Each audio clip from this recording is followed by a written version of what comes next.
I don't know what Jordan told you, but I don't spit because you are all 3 rows back.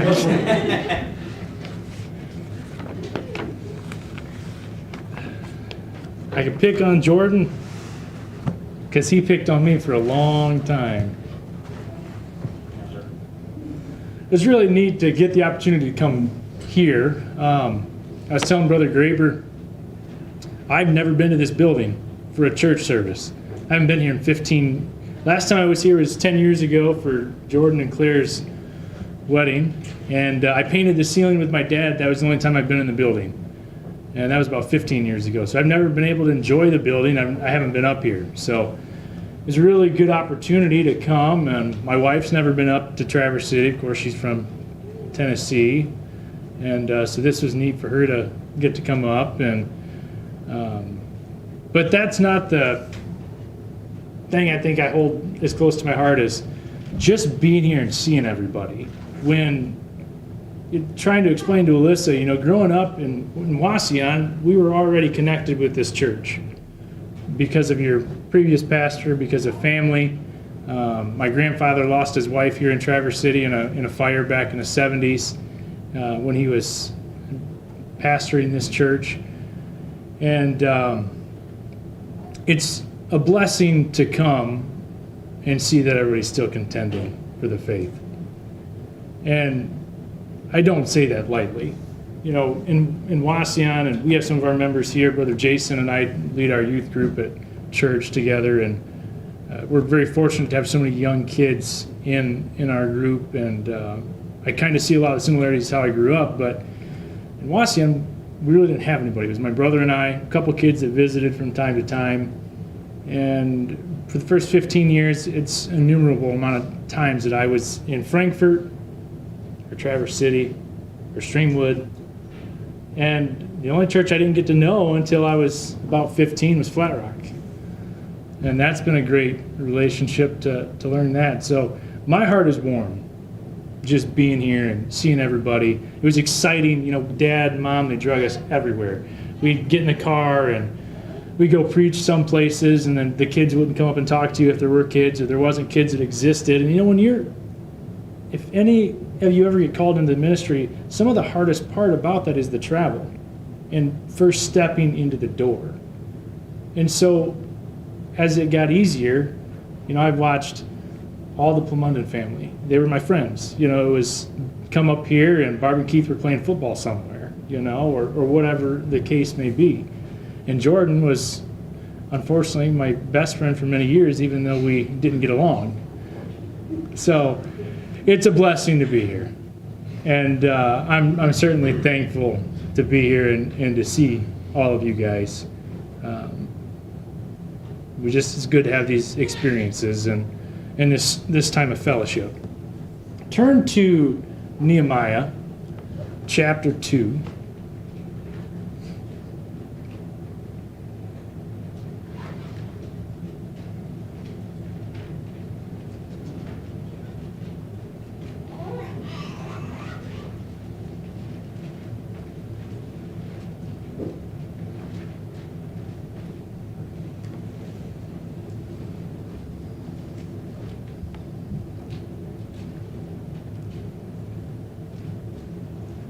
We're going to kind of skip around in the book of Nehemiah.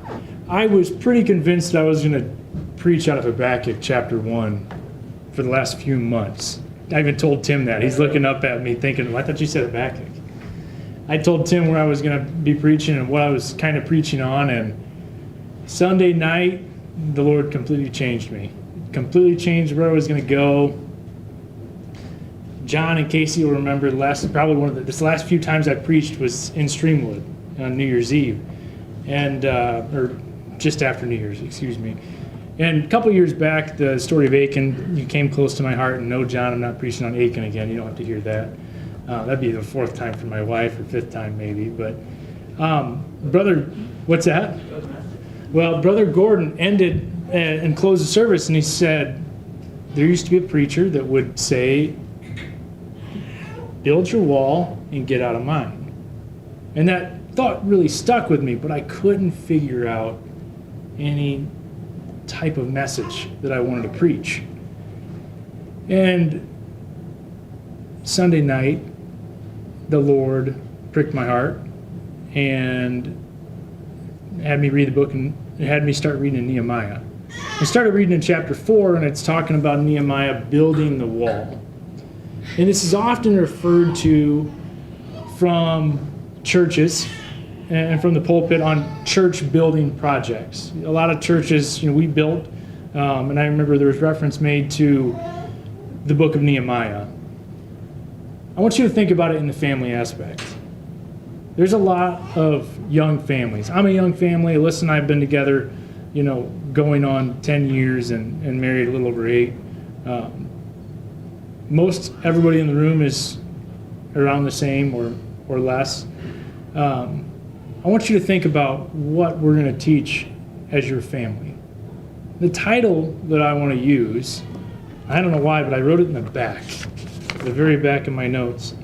The title is Get Home and Build Your Wall. Get home and build your wall. We have a lot of work to do as Christians, as people that are living in this world, as we're trying to protect our families and raise them up. And I think that the Lord, I was going to teach on prayer and how we have to patiently pray, and the Lord changed it just down to this, and it's really applicable to all of us. If you don't have children yet, and you're freshly married, or you're going to have children soon, or you have children now, we have to build a wall around our families. We have to guard them. We have to take our responsibility seriously as husband, wife. There's roles for everybody. I was even thinking this morning, we were getting ready to leave, and I looked at Leo and I was like, hey, you need to take the trash out, It's minimal. It's a small task. But that's a task of the home. So go to verse, and I wrote 17 down. We're going to kind of skip around through a few different chapters. There's going to be a lot of reading. We may not get through it all. I'm going to see how it goes. I'm going to try to get through as much as I can, but we may not get through all of it. We're going to preach Sunday night now, so if we have to finish, we'll finish then. But let's start with verse 15 of chapter 2. Actually 16, I'll come back to 15. No, I'll go to 17. We'll come back to 16 and 15. We'll give third time's a charm. Then I said unto them, Ye see the distress that we are in, how Jerusalem lieth in waste, and the gates thereof are burned with fire. Come and let us build the wall of Jerusalem, that we be no more a reproach. Then I told them of the hand of God which was good upon me, as also the king's words that he had spoken unto me. And they said, Let us arise up and build. So they strengthened their hands for this good work. But when Sanballat the Horonite and Tobiah the servant, the Ammonite, and Geshem the Arabian heard it, they laughed us to scorn, and despised us, and said, What is this thing that ye do? Will ye rebel against the king? Then answered I them, and said unto them, The God of heaven, he will prosper us. Therefore we his servants will arise and build. But ye have no portion, nor right, nor memorial in Jerusalem. Now, this is a little bit different. Preaching this is a little bit different setting. How many of you, and I'm just going to ask you to raise your hand, how many of you have ever read the book of Nehemiah before? Okay. How many of you have not read the book of Nehemiah before? Raise my hand. Because I really don't remember ever really reading the book of Nehemiah. I'm sure it was taught. I'm sure lessons were taught. I'm sure the message of the wall was taught. So it was definitely the Lord that sent me to the book of Nehemiah. And I remember as I started, many things started to click. So I like to back up when I preach. Anytime I have to create the setting. I am not, was not very good in school. I'm literally challenged. Don't say anything, Jordan. In literacy, I can be challenged sometimes. Setting to the book of Nehemiah. It's post the 70-year exile. It's actually the last chronological book of the Old Testament. If you remember, there's about a 400-year period of silence The setting specifically in this part of the book takes place in about 444 BC to about 430 BC, somewhere in there. And I always will tell you, when it comes to dates, you didn't live them, they're rough, but we can be pretty educated off of what the Bible says. So you got to talk about the 70-year exile, because I think it's important to understand what is going on in the book of Nehemiah. So our church, I taught on Habakkuk about a year and a half ago. Habakkuk was just before that 70-year exile. That's when, the Babylonians came in and Jerusalem was taken into captivity, and we don't have a lot of time, so we're not going to go back to that. But the Israelites were spread. It would be like taking a church, this group of us, and this church didn't exist, and we couldn't assemble here anymore, and we just had to spread. Well, the Israelites were spread. Then there was, that 70-year exile. And then Cyrus the Great from Persia comes in, and they become the new world superpower. So all this is happening up into the point where the book of Nehemiah has been written. And he returns about 536 BC. He returns the ability for the Jews to go back, to not necessarily be in captivity anymore. We'll find there's about, and I can't touch on it today, I don't have enough time, there was about 3 returns to Jerusalem. Nehemiah led the third. Nehemiah was governor of Jerusalem for about 12 years, and it talks about what he did. So let's talk about Nehemiah really quick. We know when it happened. We know about the era. Nehemiah enters into Jerusalem approximately 100 years after, 90 to 100 years after they were allowed to go back into Jerusalem. And Nehemiah is a royal guard in the Persian court, the royal court. He was the king's cupbearer. And you have to think about that time. Why was Nehemiah a cupbearer? He was an Israelite. He was a Jew. He was intermingled with the Persians. He's not a priest. He was not a prophet. Served in this secular position, this political position. And he had it made. He had this real cushy, nice position. All he did was check to make sure there was no poison in the king's cup. That was the responsibility he had. Now, chapter 1 opens up and it talks about Nehemiah's prayer and how close Nehemiah was to God in his prayer, which brings the burden to him. Now, I'm going to try to pronounce this word. I just told you that the Israelites were spread. They were just kind of sprinkled all over in those areas. In this time, most of the area practiced a religion called Zoroastrianism. And that's important because what that means is they adopted some I guess I would say teachings, some practices from each religion. So the king that was of the time, Artaxerxes, again, I'm not going to, you can try, I had the spelling if it's that important, and I can show you where it's at in the Bible, but I'm not going to try to pronounce it any better than that. He practiced that religion. He was okay with the Jews doing their own thing. He was a good king. He was a moral king. That's how we'll come to find that Nehemiah is able to leave his position and go on to Jerusalem. So I say all that because as I sit in the church pew often, and a preacher is trying to teach a lesson, that's one of those things that I don't get. Like, where's the connection? How did I miss that? And Brother Graber told me this was much more informal, so I wanted to teach more than I wanted to preach and show you what I'm seeing. But Nehemiah was regarded for living and leading by example.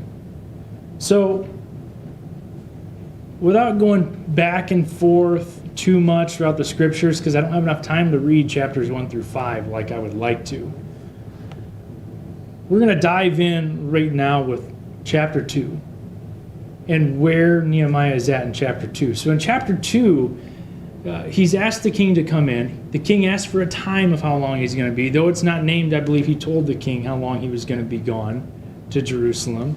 He asked for some of the king's resources that he would need as he went into Jerusalem, and the king blessed him with that. Again, shows the power of God, shows the prayer that Nehemiah, the prayer life that he had as he was leading. And even stops in chapter 1, and let's just read that really quick.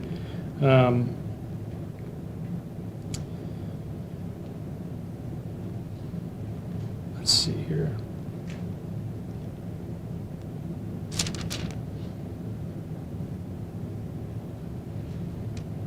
I didn't plan on reading that, so you guys have to give me a second. Chapter 2, verse 4. Then the king said unto me, for what dost thou make a request? So I prayed to the God of heaven. He came to the king to make a request. He wanted to leave. Usually when a cupbearer would go before the king would be nervous that he was going to have to execute somebody because somebody tried to poison his cup. So it was a very nerve-wracking thing for Nehemiah to even approach the king. So now we know a little bit about Nehemiah's character. We know a little bit about the time period. I want to talk about building a wall. What in the world is the significance of a wall? Well, don't overthink it. We're in a wall. We have 4 walls around us. We have air conditioning. We have lights. We have all these things to make us comfortable and provide us what we need. That was what the wall around Jerusalem did. It was a hedge. It was protection. It provided something. There's 12 gates in Jerusalem. I don't have time to go into the 12 gates, but if you're writing notes, read chapter 3. Chapter 3 talks about building all of the gates. Back in the early part of chapter 2, when he made a request to the king, he made a request for the king to help get lumber to rebuild the burnt gates. You can make that as a note. Again, I'm going to try to move through this kind of quick, but I'll try to provide you with what I can.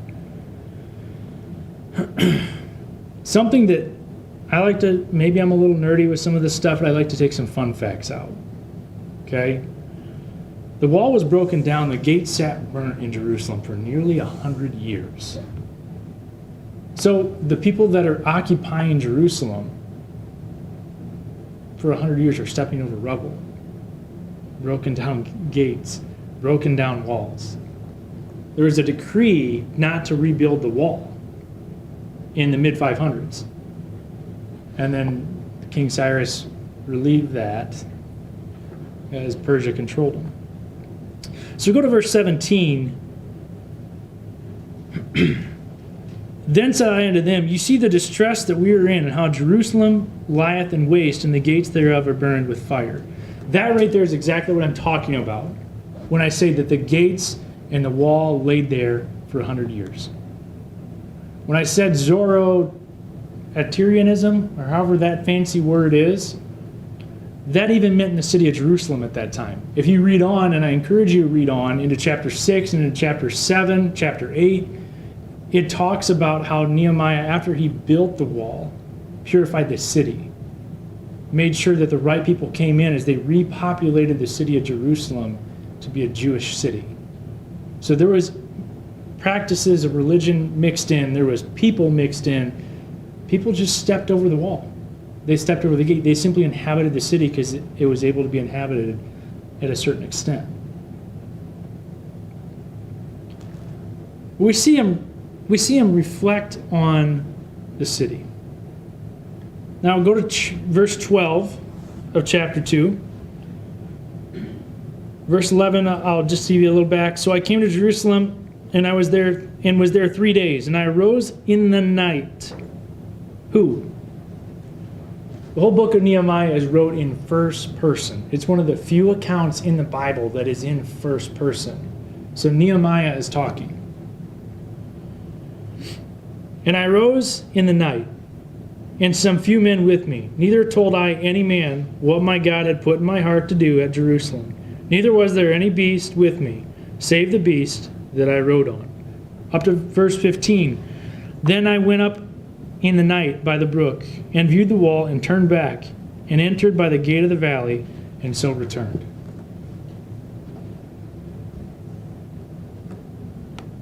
When your wall, your household, your family comes under attack, has been attacked, the first thing that we can learn is you have to rebuild. You have to rebuild. Before you can rebuild, you're going to have to examine. What's it going to need? Where did that enemy get into my household? How did that thing enter my home? In Nehemiah's case, and just think with me for a second. This man lived in the king's royal court. Every need was provided for beyond anything he needed. And he had a burden to go to the city of Jerusalem. His brother was there before him. Hananiah was his brother. His brother was there before him. He heard of the rubble. His heart was very heavy. He wanted to go and aid in the rebuilding of the city. And he rose up in the night. He got up in the night. He went on foot. It's very clear in verse 12. He went on foot. He walked the city, this city of rubble.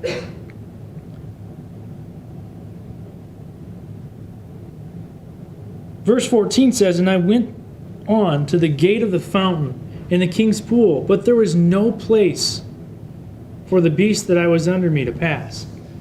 Sounds like he went multiple times. The first account he talks about not having a beast. The second he does, and the rubble was so bad they couldn't pass on horse or whatever beast he would have been riding at the time.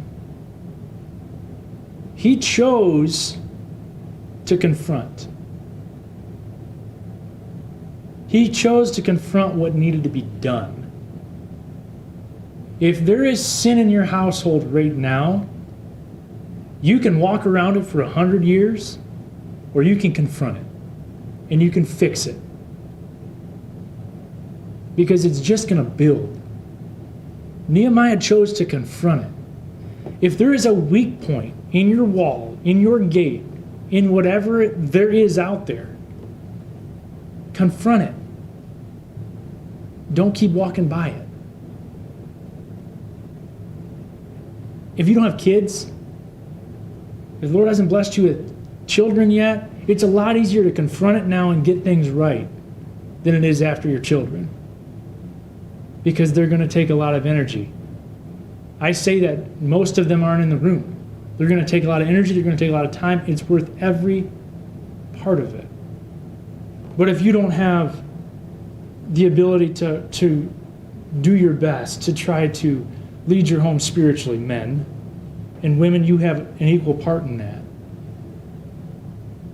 If you don't have that down as faith and practice yet, it's not going to get any easier when you add your children. So do it. That's a defense. That's a defense mechanism. That is part of the wall.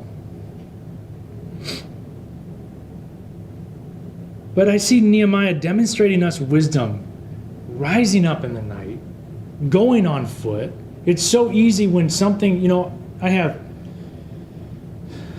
like 15 or 20 people that work under me. And if one of the systems gets broken, a couple of the same guys will scream, "Hey, this isn't working, this isn't working." And sometimes to my own fault, it's a lot easier for me to say, "Okay, go tell me what's wrong," and come back and let me know.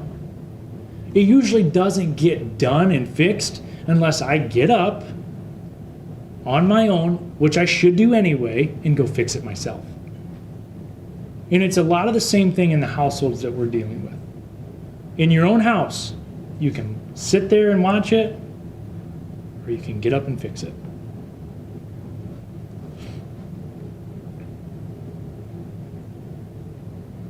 You can't always trust someone else's opinion. When I preached on a couple different times, I preached a couple similar messages, similar but different on Achan, but both times I came back to a point where I talked about who's in your house, who can get in your house, or who's in your tent, as I made reference to Achan. You can't always trust everybody that walks in. There's wolves in sheep's clothing that are trying to get into our families, that are trying to get in the middle of things, that are trying to cause up strife, that are trying to break things apart. I'm not a political person. I don't get political in the pulpit. But there's so many things that are trying to get into our families and into our children and everything else. And that is an equal responsibility to both men and women in the house. I've been too guilty of going to work, and my wife stays home and has been since Leo's been born, and just assuming that she had that stuff under control. Men, that's putting too much on your wife's plate sometimes. There is that equal responsibility you have in building that wall. You're going to hear me say that probably 100 more times. Let's go back to verse 10. We're going to read verse 10 through the end of the chapter again here. When Sanballat the Horonite and Tobiah the servant, the Ammonite, heard of it, it grieved them exceedingly that there was come a man to seek the welfare of the children of Israel. Stop for a second. There's enemies. There's enemies of Israel. There's enemies of Jerusalem. There's enemies of you. Satan puts enemies in front of us. Satan puts enemies after us. So I came to Jerusalem, in verse 11, and was there 3 days. And I arose in the night, I and some few men with me. Neither told I any man what my God had put in my heart to do at Jerusalem. Neither was there any beast with me, save the beast that I rode upon. And I went out by night by the gate of the valley, even before the dragon well, into the dung port, and viewed the walls of Jerusalem, which were broken down, and the gates thereof were consumed with fire. Then I went on to the gate of the fountain, into the king's pool, but there was no place for the beast that was under me to pass. Then went I up in the night by the brook, and viewed the wall, and turned back, and entered into the gate of the valley, and so returned. And the rulers knew not whither I went, or what I did, neither had I as yet told it to the Jews, nor to the priests, nor to the nobles, nor to the rulers, nor to the rest that did the work. Then said I unto them, Ye see the distress that we are in, how Jerusalem lieth in waste, and the gates thereof are burned with fire. Come, and let us build the wall of Jerusalem, that we be no more a reproach. Then I told them of the hand of my God which was good upon me, as also the king's words that he had spoken unto me. And they said, Let us rise up and build. So they strengthened their hands for this good work. But when Sanballat the Horonite, and Tobiah the servant, the Ammonite, and Geshem the Arabian heard it, they laughed us to scorn, and despised us, and said, What is this thing that ye do? Will ye rebel against the king? Then answered I them, and said unto them, The God of heaven, he will prosper us. Therefore we his servants will arise and build. We have no more portion nor right, no memorial in Jerusalem.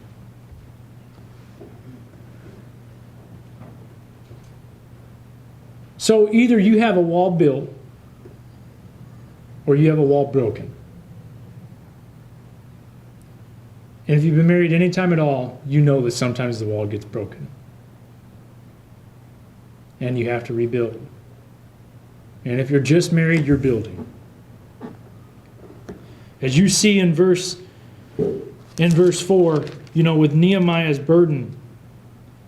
So I prayed to the God of heaven. And we're going to do a couple more references. I don't want to get too far ahead. But your wall starts being centered around Christ. That is the strength of your wall. Amen.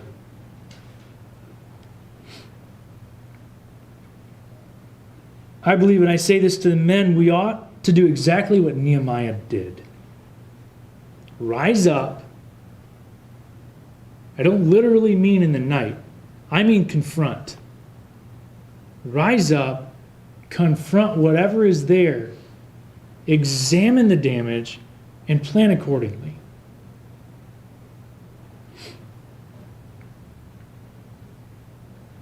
We see that there were spots difficult to pass. The rubble was so great. You got to keep on going. You got to understand. You ever seen something break? I was a mechanic before mechanic at an ag dealership, and sometimes the only way that, I worked for a John Deere dealership, and the only way we could get things warranted sometime was to understand why they failed. And that's a lot of what we do when our walls break down. If you have a bunch of broken, if you break that drywall, it's not just going to go back. It's going to need to be replaced.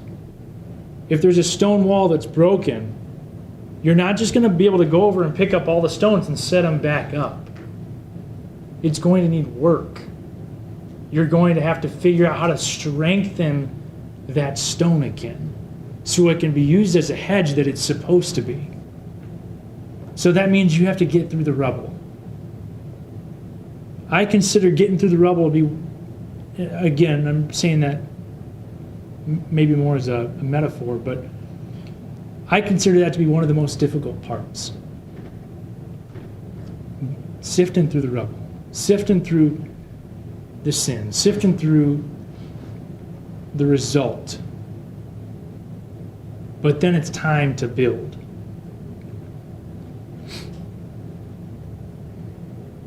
Verse 18, in order to rebuild, we must seek the Lord.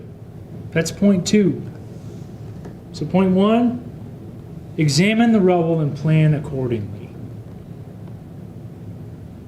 Number 2, after you've examined the rubble and you started to plan accordingly, seek the Lord.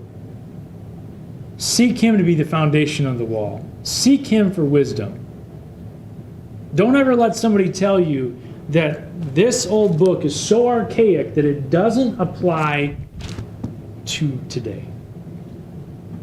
You can figure out how to build a wall. You can figure out any problem you need that you may face as a family. You may never have a family. You may be your own family. You may be your own wall. Or you may live, one of the girls at church just got married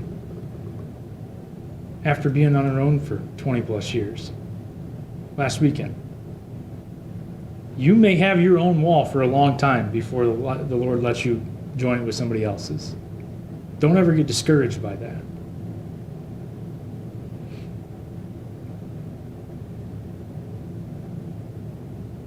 Nehemiah, let's just go to verse. We're definitely not going to get done, but I had high hopes. Go to verse 4 of chapter 2. Then the king said unto me, For what dost thou make a request? So I prayed to the God of heaven, and I said unto the king, If it please the king, and if thy servant have found favor in thy sight, that thou wouldest send me to Judah, unto the city of my father's sepulchres, that I may build. And the king said unto me, the queen also sitting by him, For how long shall thy journey be, and when wilt thou return?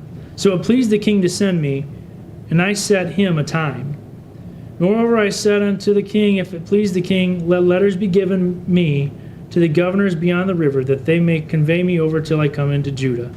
And a letter unto Aspa the keeper of the king's forest, that he may give me timber to make beams for the gates of the palace which appertain to the house, and for the wall of the city, and for the house that I shall enter into. And the king granted me according to the good hand of my God upon thee. We'll stop in verse 8. You have to seek the Lord. Oftentimes we face sin in our lives, and everyone in this room has been in church for quite some time. And a lot of us have been in for decades. I can say this to you because you've all seen it. We watch somebody fall into sin, and it always comes back to, I'll be just fine. I'm just trying to take care of it. I'm trying to get right. It always comes back to the same thing. I. You can't get past the planning stage of rebuilding if you don't realize that you need God in the center.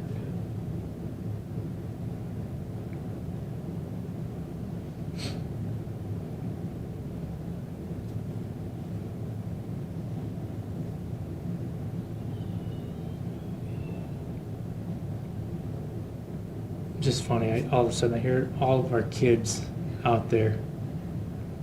I'm trying to figure out where to stop and where to keep going, and it was such a blessing just to, my kids were trying to figure out, where are we going? Where are we going? You know, are there going to be kids there? And I said, yeah, they're, all the kids that I grew up with, they're their kids. And Leo just kind of looks at me. I'm like, just wait. And then you hear them and they're having a good time. So at least they're figuring that out.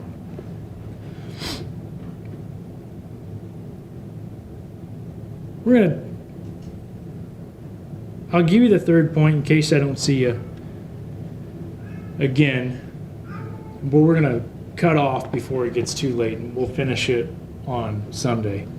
The third point is, then he built it. Then he built it. He examined. He sought the Lord, and he pointed the people toward seeking the Lord. Then he built. Read the entire chapter 4 of Nehemiah, and you'll see how he built. You'll see what his leadership was. Chapter 4 is what the Lord put me on to get me to this message, and it spoke so much about a wall.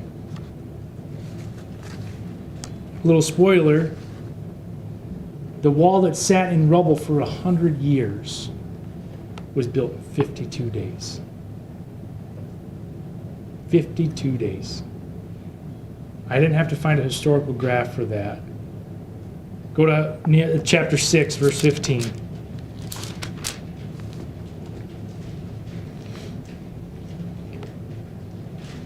So the wall was finished in the 25th day of the month, in 52 days. I'm not going to take the time tonight to read chapter 4. I'm not going to take the time to dive into the other half of my message. I guess we'll do that on Sunday.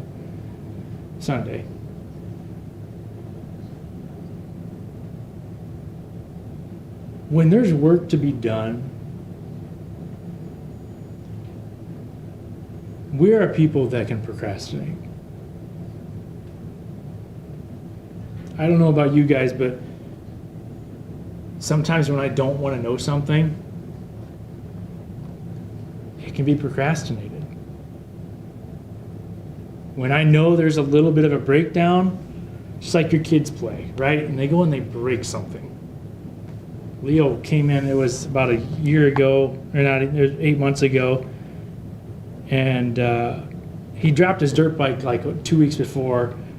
I got it fixed. He comes in and he's like, yeah, Dad, I dropped my dirt bike again. The throttle doesn't work. And I was like, I'm not going to go out there. I didn't want to know what the damage was. That's just a small little analogy I can use for that reason, right? When we know there's damage, we don't want to look.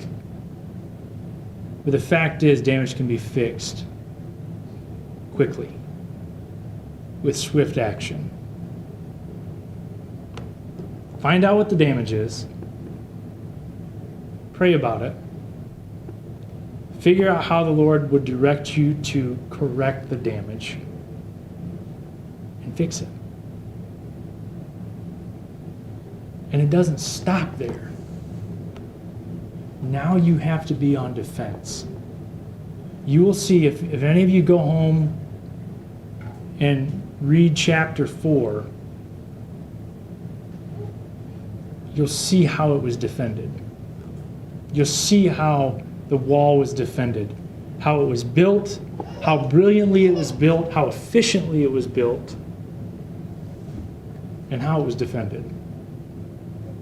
And that's what we'll get into more on Sunday night. Don't be afraid to face it. It only will get worse if you don't. So, really.